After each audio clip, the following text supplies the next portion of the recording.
एक ऐसी जगह जहां इंसान नहीं बल्कि जहरीले सांपों का राज है। एक ऐसी जगह जहां पैदा होने वाले पेड़ पूरी दुनिया में और कहीं नहीं पाए जाते। और एक ऐसी जगह जहां किसी भी इंसान का जाना सख्त मना है। हमारी दुनिया में कई ऐसी जगहें मौजूद है जो इतनी ज्यादा अजीब और अनोखी है कि उन्हें देखकर ऐसा लगता है जैसे वो धरती का हिस्सा नहीं बल्कि हम किसी और प्लेनेट पर आ गए हों। और आज की इस वीडियो में हम हमारी दुनिया में मौजूद कुछ ऐसी ही मिस्टीरियस प्लेसेस के बारे में जानेंगे, इसलिए वीडियो को पूरा एंड तक जरूर देखना। Number 6, Nazca lines. South Peru के नास्का डेजर्ट में जमीन पर कुछ ऐसी अजीबो गरीब लाइंस बनी हुई हैं, जिनके बारे में कहा जाता है कि इन्हें एलियंस ने यहाँ बनाया था। करीब 450 किलोमीटर में फैली इन लाइंस को नास्का लाइंस कहा जाता है और ऐसी यहाँ 800 से भी ज्यादा लाइंस बनी हुई हैं, जिनमें बंदर, मकड़ी और एक कुत्ते से लेकर एक इंसान तक की शेप भी बनी हुई है, जो कि एक एस्ट्रोनॉट की तरह दिखती है। इनमें से कई लाइंस तो 300 मीटर्स तक लंबी है और इन्हें सिर्फ आसमान या फिर आसपास मौजूद किसी पहाड़ी से ही देखा जा सकता है। इसलिए जब 15th सेंचुरी में इन्हें पहली बार डिस्कवर किया गया था तो माना गया कि ये किसी सिविलाइजेशन की बनाई हुई सड़कें हैं। लेकिन फिर साल 1927 में एक पेरोवियन आर्कियोलॉजिस्ट ने पास ही की पहाड़ी पर हाइकिंग के दौरान जब इन्हें देखा तो पता चला कि ये सड़कें नहीं बल्कि जमीन पर सिंबल्स बनाए हुए हैं। पर अब सवाल ये उठता है कि आखिर इन्हें किसने और क्यों बनाया था। तो कहा जाता है कि इन्हें 200 बीसी से 500 एडी के बीच नास्का सभ्यता के लोगों द्वारा बनाया गया था। लेकिन इन्हें क्यों बनाया गया था, इसको लेकर कोई क्लियर इन्फॉर्मेशन तो नहीं है, पर कुछ थ्योरीज हैं, जिनमें से पहली थ्योरी के अकॉर्डिंग नास्का सभ्यता के लोग इन लाइनों का इस्तेमाल एक बड़े एस्ट्रोनॉमिकल कैलेंडर की तरह करते थे। तो वहीं दूसरी थ्योरी के अकॉर्डिंग इनका इस्तेमाल रिचुअल्स की तरह किया जाता था, भगवान से बारिश की मांग करने के लिए। इसके अलावा कुछ लोगों का मानना है कि इन लाइनों को एलियंस ने बनाया था, एक मैसेज के तौर पर। Number 5, Loktak lake. इंडिया के मणिपुर स्टेट में एक लेक मौजूद है जिसे लोकटाक लेक के नाम से जाना जाता है और ये लेक नॉर्थ ईस्ट इंडिया की लार्जेस्ट फ्रेश वाटर लेक है। इस लेक की खास बात ये है कि इस पर हजारों की संख्या में पानी पर तैरते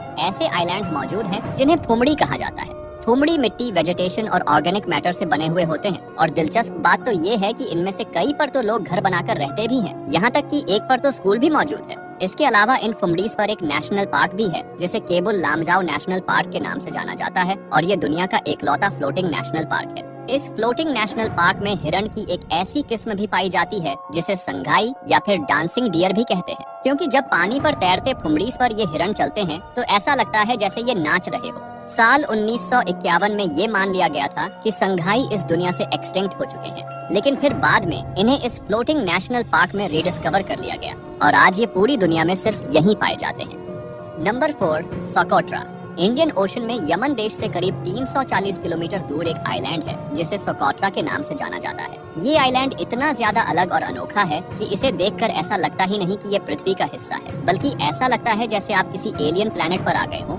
इस आइलैंड पर कुछ ऐसी अजीबोगरीब पेड़ पौधों की स्पीशीज पाई जाती है जो पूरी दुनिया में कहीं और नहीं पाई जाती। ऐसा ही एक अजीब सा दिखने वाला प्लांट है ये रेयर ड्रैगन्स ब्लड ट्री, जिसे देखकर ऐसा लगता है मानो किसी ने छतरी खोल दी हो। इस पेड़ में से एक लाल रस जैसा कुछ निकलता है जिसे ड्रैगन्स ब्लड कहा जाता है और माना जाता है कि इसमें जादुई गुण होते हैं। इसके अलावा यहाँ बॉटल ट्री और क्यूकम्बर ट्री जैसे कुछ और प्लांट्स भी पाए जाते हैं जो पूरी दुनिया में कहीं और पैदा नहीं होते। प्लांट्स के अलावा यहाँ मिलने वाली 90% रेप्टाइल्स स्पीशीज और 95% लैंड स्नेल स्पीशीज ऐसी हैं जो पूरी दुनिया में सिर्फ यहीं पाई जाती है। इसके पीछे का एक कारण ये बताया जाता है कि ये आइलैंड पिछले लाखों सालों से बाकी दुनिया से बिल्कुल अलग थलग पड़ा है, जिस वजह से यहाँ एवोल्यूशन एक अलग तरीके से हुआ है। इसके अलावा इस आइलैंड पर 40,000 के करीब बेडुइन कल्चर के लोग भी रहते हैं जो सोकोट्री नाम की एक अनोखी भाषा बोलते हैं, जिसे लिखा नहीं जाता, सिर्फ बोला जाता है। Number 3, snake island. ब्राजील के साओ पाउलो से लगभग 33 किलोमीटर दूर एक आइलैंड है जिसे इल्हादा क्यूइमाडा ग्रांडे या फिर स्नेक आइलैंड के नाम से भी जाना जाता है और ये आइलैंड दुनिया की सबसे खतरनाक जगहों में से एक है। यहाँ तक कि इस आइलैंड के आसपास रहने वाले लोग भी यहाँ जाने से डरते हैं। ऐसा इसलिए क्योंकि इसके नाम के अकॉर्डिंग ही इस आइलैंड पर हजारों की संख्या में ऐसे जहरीले और खतरनाक सांप पाए जाते हैं जो किसी भी इंसान की जान ले सकते हैं। इस आइलैंड पर सांपों की आबादी इतनी ज्यादा है कि यहाँ हर स्क्वायर किलोमीटर पर एक या उससे भी ज्यादा सांप पाए जाते हैं, जिस वजह से यहाँ दूर दूर तक कोई इंसान नहीं रहता।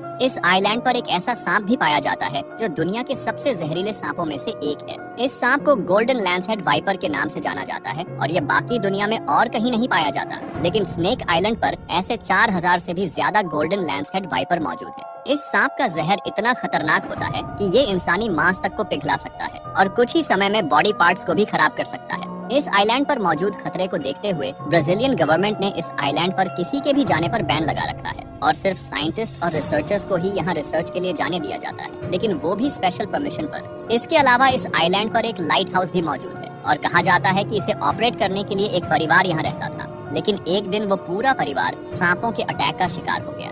इसके अलावा कुछ लोकल लेजेंड्स के अकॉर्डिंग इस आइलैंड का इस्तेमाल समुद्री लुटेरे अपना खजाना छुपाने के लिए किया करते थे और खजाने की रक्षा के लिए उन्होंने ही यहाँ सांपों को छोड़ा था।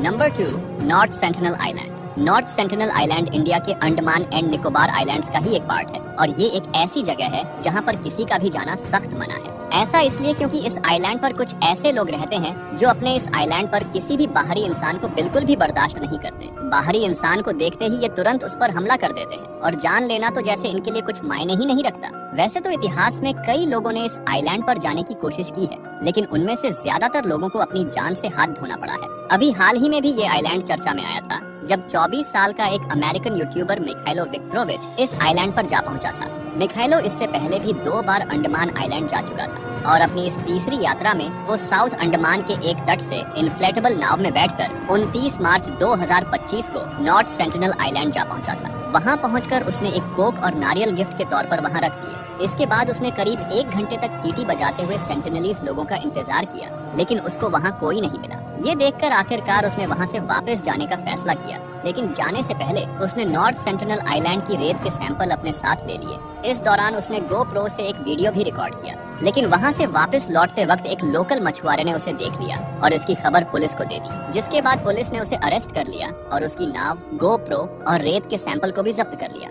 अब मिखाइलो काफी खुशकिस्मत था कि उसे नॉर्थ सेंटिनल आइलैंड पर कोई सेंटिनलीज नहीं मिला, नहीं तो शायद उसे भी अपनी जान से हाथ धोना पड़ता। ठीक इसी तरह ही साल 2018 में भी एक और अमेरिकन जॉन एलन चाओ भी नॉर्थ सेंटिनल आइलैंड जा पहुंचा था, लेकिन सेंटिनलीज लोगों ने उसे जान से मार दिया था। Number 1, Easter island. चिली देश से करीब 3600 किलोमीटर दूर पैसिफिक ओशन में एक आइलैंड है जिसे ईस्टर आइलैंड कहा जाता है। ये आइलैंड पूरी दुनिया में अपनी विशाल पत्थर की मूर्तियों के लिए जाना जाता है, जिन्हें मोआई कहा जाता है। इस पूरे आइलैंड पर ऐसे करीब 800 से भी ज्यादा मोआई स्टैचूज मौजूज हैं, जो पूरे आइलैंड पर बिखरे हुए हैं। इनमें से कई स्टैचूज का वजन 80 टन से भी ज्यादा है, यानी 14 अफ्रीकन हाथियों के वजन के बराबर। माना जाता है कि इन स्टैचूज को आज से करीब 600 साल पहले रापा नुई लोगों ने बनाया था, जो इस आइलैंड के मूल निवासी थे। इनमें से सबसे बड़े स्टैचू की हाइट करीब 33 फीट है और उसका वजन लगभग 90,000 किलो बताया जाता है। इतने भारी स्टैचू को उठाना तो दूर, इसको सिर्फ हिलाने के लिए ही 500 से ज्यादा लोगों की जरूरत पड़ेगी। लेकिन अब सवाल ये उठता है कि इतने भारी स्टैचूज को आखिर कैसे और क्यों बनाया गया था, और इनको आइलैंड की अलग अलग लोकेशंस पर आखिर कैसे पहुंचाया गया था। ये एक ऐसा काम है जो इंसानों के बस की बात नहीं लगता,